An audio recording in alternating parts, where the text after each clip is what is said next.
Hello everyone, my name is भरत्यागी, faculty of physics, PP Swani centre for excellence.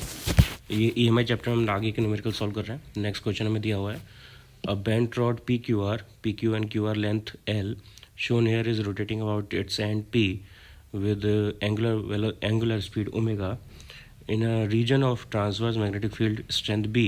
What is the EMF induced across the rod and potential difference between points Q and R? Okay, so P और R के बीच में ये इस तरह से rotation हो रहा है। मैं डायग्राम दिया हुआ है। P पॉइंट के अबाउट इस पूरे सिस्टम को हम रोटेट कर रहे हैं। तो P और R के बीच में जब हम नेट पोटेंशियल डिफरेंस निकालेंगे, सो वो आएगा अपने पास L इफेक्टिव, यहाँ पे निकालना पड़ेगा हमें। L effective is L, so E P R यहाँ से हमारे पास आएगा। यहाँ पे R इस रोटेशन के लिए R will be at higher potential, so E R P करना पड़ेगा। E R minus E P is half B omega L square. Question number 1, ये फर्स्ट केस का आंसर हो गया। सेकंड, हमें क्यू और आर के बीच में पोटेंशियल डिफरेंस निकालना है, तो उसके लिए हमें पहले पी और क्यू के बीच का पोटेंशियल डिफरेंस निकालना होगा। तो पी और क्यू के बीच का पोटेंशियल डिफरेंस हमें निकालना है, तो हम क्यू और आर को छोड़ देते हैं। यहाँ पे क्यू आर को भूल जाते हैं। तो जब पी और क्यू के बीच का पोटेंशियल डिफरेंस निकालेंगे तो यहाँ पे ये आएगा E Q P. Q higher potential पर होगा, तो E Q minus E P. ये भी एल लेंथ है, तो एल लेंथ के लिए सेम आएगा, half B omega L square. और अब हमें चाहिए क्यू और आर के बीच का, सो ई क्यू आर निकालना है हमें। ई क्यू आर का मतलब E Q minus E R. तो E Q minus E R निकालने के लिए हमें इक्वेशन नंबर 2 और 1 को माइनस करना पड़ेगा, 2 minus 1। So E Q R will be equals to EQ minus EQP minus ERP। तो EQP का मतलब हो गया EQ minus EP minus ER plus EP।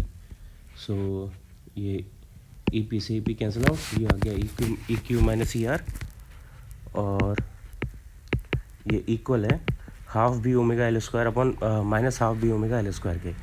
सो यहाँ से ये कैंसिल आउट होके आ जाएगा 0। तो सेकंड पार्ट का आंसर है 0। क्यू और आर के बीच का पोटेंशियल डिफरेंस होगा 0। Okay, next question. ये एक सॉलिड डिस्क है जो रोटेट कर रही है किसी पर्टिकुलर डायरेक्शन में। जैसे यहाँ पे एंटीक्लॉकवाइज दिया हुआ है, इस डायरेक्शन में रोटेट कर रही है। तो यहाँ पे मोशनल यूनिट इस डिस्क का कितना होगा, तो सिर्फ आपको इसका फॉर्मूला याद रखना है। इसका फॉर्मूला है, जैसे जो नॉर्मल डिस्क के लिए, नॉर्मल रॉड के लिए आता है, एंड के अबाउट रोटेट कर रही है नॉर्मल रॉड, तो उसके लिए जो मैग्नेटिक EMF प्रोड्यूस का फॉर्मूला है वही सेम डिस्क के लिए होता है। सो यहाँ पर वो आएगा same, half B omega R square. L की जगह बस रेडियस आ जाएगी आर स्क्वायर। ओके, और अब यहाँ पे हायर पोटेंशियल पे कौन है और लोअर पोटेंशियल पे कौन है। तो अगर ये एंटी क्लॉकवाइज घूम रहा है तो यहाँ पे हायर पोटेंशियल पर है ए पॉइंट, तो ये EAO का है। अगर क्लॉकवाइज होगा तो OA का हो जाएगा। तो सिर्फ फॉर्मूला इस केस में याद रखना है। Next question, a rectangular conducting loop is hanging from a thread as shown in figure. Thread is now cut, compute the velocity with which the loop falls as function of time t, show that the side PS is large enough to loop ultimately falls with constant speed.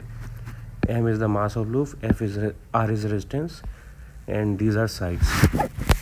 Okay, तो ये original diagram है हमारा, ये line से ऊपर का। इसमें हमें दिया हुआ है कि मैग्नेटिक फील्ड सिर्फ इस रेड लाइन तक प्रेजेंट है। इस रेड लाइन तक मैग्नेटिक फील्ड प्रेजेंट है और वो इनटू द पेपर है। और ये एक फिक्स्ड पॉइंट से थ्रेड जोड़ के ये एक रेक्टेंगुलर लूप PQRS ये कनेक्टेड है, मैग्नेटिक फील्ड के अंदर है। और फिर हमने इस स्ट्रिंग को कट कर दिया, थ्रेड को कट कर दिया। तो ये जो पूरा लूप है वो नीचे की तरफ गिरेगा, और जब ये नीचे की तरफ गिरेगा तो डायग्राम कुछ इस टाइप का बन जाएगा नीचे वाला। ये इसका कुछ रीजन, कुछ एरिया मैग्नेटिक फील्ड से बाहर आने लगेगा। तो जब इसका एरिया कुछ मैग्नेटिक फील्ड से बाहर आएगा तो फ्लक्स चेंज होगा तो इसके अंदर करंट इंड्यूस होगा। अब करंट किस डायरेक्शन में इंड्यूस होगा, क्योंकि एरिया डिक्रीज़ कर रहा है तो फ्लक्स डिक्रीज़ करेगा। तो लेंज लॉ के अकॉर्डिंग फ्लक्स इंक्रीज़ करना चाहिए, डायरेक्शन ऐसी होनी चाहिए। तो फ्लक्स इंक्रीज़ करने के लिए हमें मैग्नेटिक फील्ड इंक्रीज़ करना पड़ेगा, और मैग्नेटिक फील्ड इंक्रीज़ करने के लिए हमें सेम डायरेक्शन में मैग्नेटिक फील्ड प्रोड्यूस करना पड़ेगा। तो करंट की डायरेक्शन ऐसी आएगी जिससे वो सेम डायरेक्शन में मैग्नेटिक फील्ड प्रोड्यूस करे। सेम डायरेक्शन का मतलब है इनटू द पेपर। तो into the paper magnetic field produce करने के लिए क्लॉकवाइज करंट को फ्लो करना पड़ेगा, तो यहाँ पे क्लॉकवाइज करंट प्रोड्यूस होगी। अब क्लॉकवाइज करंट की वजह से पी क्यू वाई सेक्शन पर ऊपर की तरफ एक फोर्स लगेगा F equals to I B L, और क्यू आर और पी एस सेक्शन पर नेट फोर्स जीरो होगा, पैरेलल है वो, और एस आर सेक्शन पर कोई फोर्स नहीं होगा क्योंकि वो मैग्नेटिक फील्ड से बाहर है। इसके अलावा यहाँ पे नीचे की तरफ एक एम जी फोर्स, इसका वेट जो है लूप का वो लगेगा, और सपोज नेट एक्सेलरेशन इस लूप की नीचे गिरने की ए है, तो ये ए एक्सेलरेशन से नीचे जा रही होगी, ए एक्सेलरेशन इसके नीचे जाने की। तो ये हमारे पास इसका डायग्राम बन जाएगा, फ्री बॉडी डायग्राम। अब इसको बैलेंस करते हैं। इसको बैलेंस करने के बाद अपने पास आएगा नीचे की तरफ M A equals to M G minus I B L, ठीक है, ये आ जाएगा अपने पास। अब ए का मतलब है D V upon D T, हमें निकालना क्या है कि ये हमें यहाँ पर पूछा गया था कि कांस्टेंट स्पीड से मूव कर रहा है, तो हमें वेलोसिटी के लिए निकालना है, स्पीड निकालनी है, तो उसके लिए यहाँ पे डेरिवेशन करते हैं। तो M D V upon D T equals to M G minus I B L, तो यहाँ से D V upon D T equals to आ जाएगा D V upon D T equals to G minus I B L upon M, G minus I B L upon M. Okay okay, ठीक है, we B L. अब हमें इसको integration solve करना है, तो इस इंटीग्रेशन के लिए आई बी एल बी,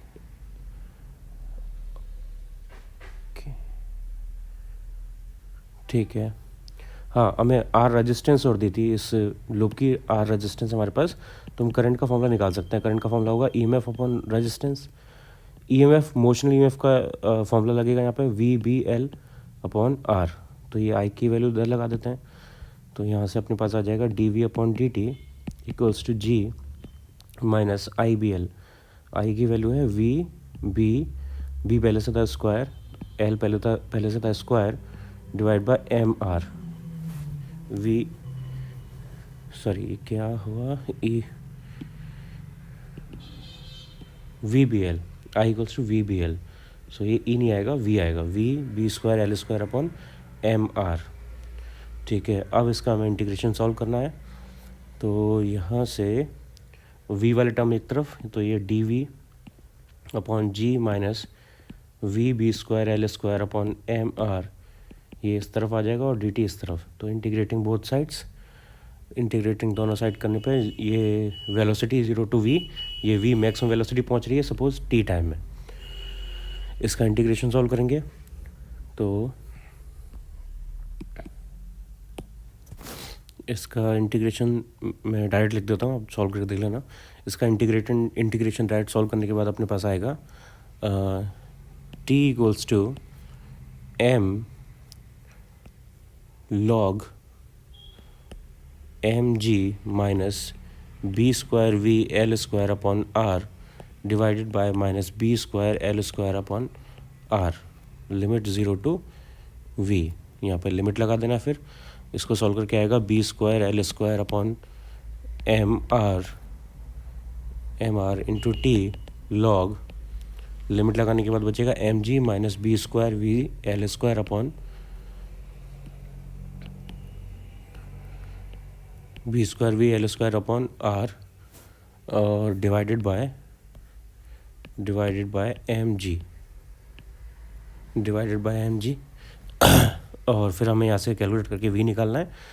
तो इस इक्वेशन से यहाँ से लॉग हटा दो, लॉग हटाने के बाद अपने पास बचेगा M G minus B square V L square upon R divided by M G equals to E to the power minus B square L square upon M R into T, ठीक है। अब M G का divide कर दो इसमें, तो 1 minus B square V L square upon M G R equals to E to the power minus B square L square upon M R into T.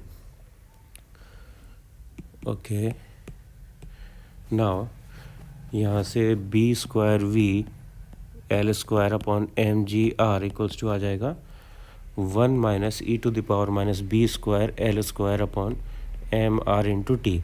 So यहाँ से v इक्वल्स टू हो गया M G R upon B square L square bracket 1 minus E to the power B square L square upon M R into T. तो ये हमारे पास वो velocity आ जाएगी जिससे, जो कांस्टेंट वेलोसिटी जिससे ये नीचे की तरफ गिरेगा।